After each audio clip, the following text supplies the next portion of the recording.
Hello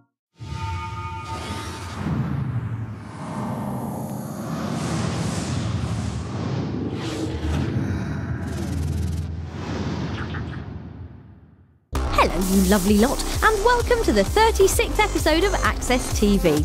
Making PS3 a better place this week, we're in Brazil for the world's first reveal of Pro Evolution Soccer 2013, gearing up for this year's E3 in LA, and running away from not real but still scary zombies in a shopping mall in Reading.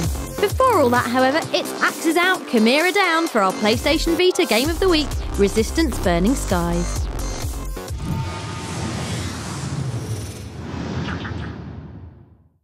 Welcome to Resistance Burning Skies, everybody! Another game of rock, paper, scissors with mad-eyed Chimera in which the secret winner of every round is actually 1, 2, 3, this axe!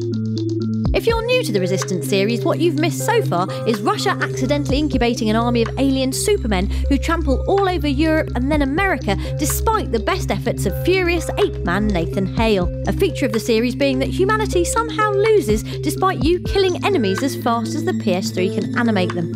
Then in Resistance 3, Joe Capelli and his new hair pick up the baton and do the decent thing by jamming it so far down the Chimeran pipe that Earth is safe forever. Or at least until now, when Burning Skies asks you to relive the Chimeran takeover of New York through the eyes of fireman Tom Riley, who's not only very good at carrying people out of burning buildings, but, it turns out, very handy with a range of experimental alien weapons. So why does Burning Skies exist? The most obvious reason is to give PlayStation Vita its first full-on first-person shooter, and to put those much-discussed twin sticks into action.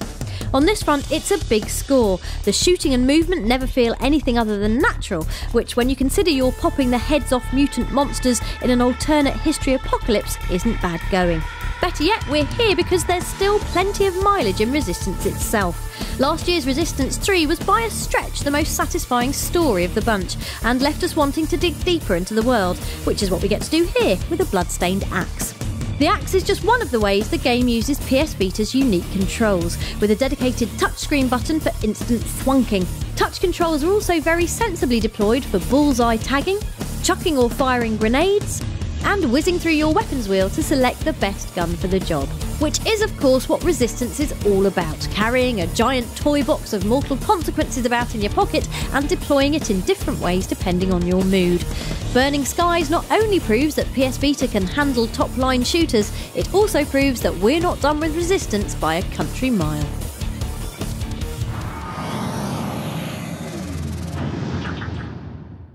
Rubbing news ointment on those sore spots of ignorance now, it's your PlayStation briefing. With the new Skyfall trailer popping up last week, Bond was always likely to get another go at his most challenging mission to date, appearing in a decent video game.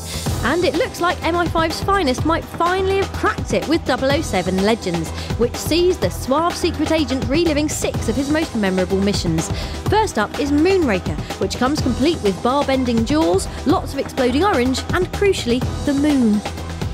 Dodging death to playing as him now, as we catch up with Darksiders 2 producer Jay Fitzloff and ask, have you made death quite a nice bloke, really? We created him, to look more human-like and to give him these human features, so it's a fun character to play and you feel cool playing it, and like we even have dialogue trees, and you get to choose kind of a thread or kind of an underhanded compliment and stuff like that. Slash, uppercut, parry, underhand compliment. Yeah, that works. DLC scoop now, as Wipeout 2048 developers Carl Jones and Amy Nakajima confirm. Well, we'll let them say it. We've got some DLC coming very soon. The announcement will be coming in a couple of weeks, I think. We're going to be rewarding the existing community, the guys who've purchased Wipeout in the past. They're going to be really happy with some of the stuff that's coming their way. News that's almost as amazing as Amy's hair. And finally, if the thought of trudging through a busy shopping mall makes you want to die, then you can always try this abandoned one in Reading, which is full of dead people, or at least actors in zombie makeup ready to be shot with pellet guns in this airsoft-based simulation. If you fancy recreating those cherished Resi moments of panic and carnage, you can book tickets for the zombie shopping mall experience by heading to the URL on screen. That's your lot for now. We'll be back with another briefing next time.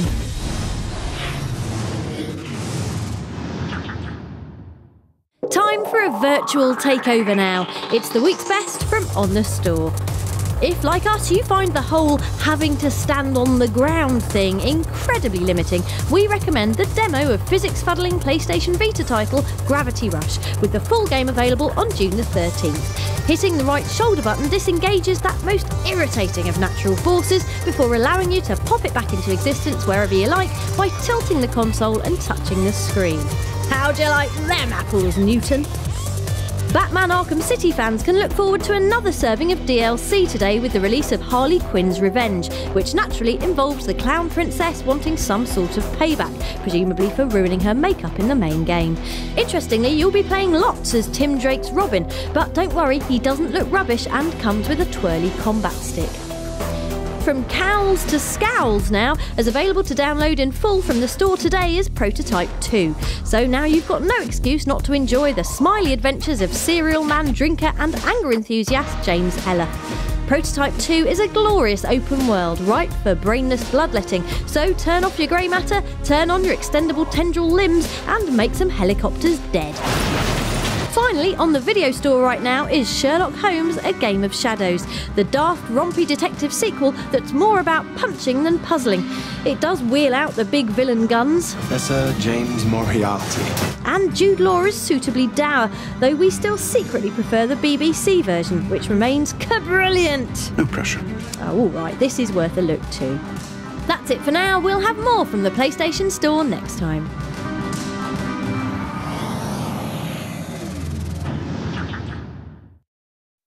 Prepare for imminent excitement, Access fans, as we reveal our plans for E3. But first, get the Kleenex ready, because the sad news is there won't be a regular episode of Access TV next week. I know, not even the Mayans saw that one coming. But the fantastic news is that we're at E3, beaming daily hits of Access TV straight to the PlayStation Store direct from the convention centre in LA. We've got front row seats at the highly anticipated Sony press conference, we'll be covering the hottest upcoming titles on PS3 and PS Vita, plus rounding up developers into a big interview pen before rifling them with questions. E3 runs from June the 5th to June the 7th, so check the PlayStation Store all next week for exclusive Access TV video content. See you there!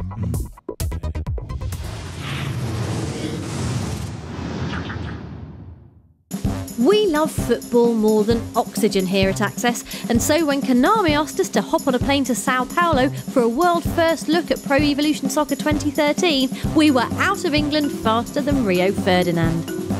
First on the agenda was a lengthy hands-on with the new game, where we proceeded to win lots while getting used to PES 2013's 3 new additions: PES Full Control, Proactive AI and Player ID. Here's team leader John Murphy to explain more. Fully manual shooting for the first time, fully manual passing. We really haven't held back over the amount of control that you have over the power and over the direction and over movement. Player ID, the idea of trying to replicate the stars of football. Proactive AI, which is really pushing the AI to second guess what you want to do. We then asked the gentleman at Konami if the Player ID system meant Drogba would spend most of his matches rolling around on the floor like a massive baby. We're going to assume that's Japanese for yes. Away from the game, it was time for a trip to the Football Museum at Sao Paulo's Estadio Municipal, where we were treated to a history of footballs, the evolution of football boots, and most bizarrely, an exhibition of things you can play football with if you don't have that key ingredient of football. Yes, that's a baby's head. After a brief glimpse of the next generation of football games, looks like you've got a bit of lag to fix there, we took to the stands for a freestyle skills workshop. Yeah, very good. We'll show you how it's really done though. Give it here.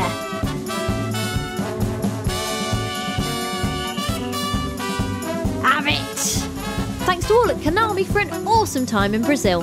We'll have tons more on Pro Evolution Soccer 2013 very soon.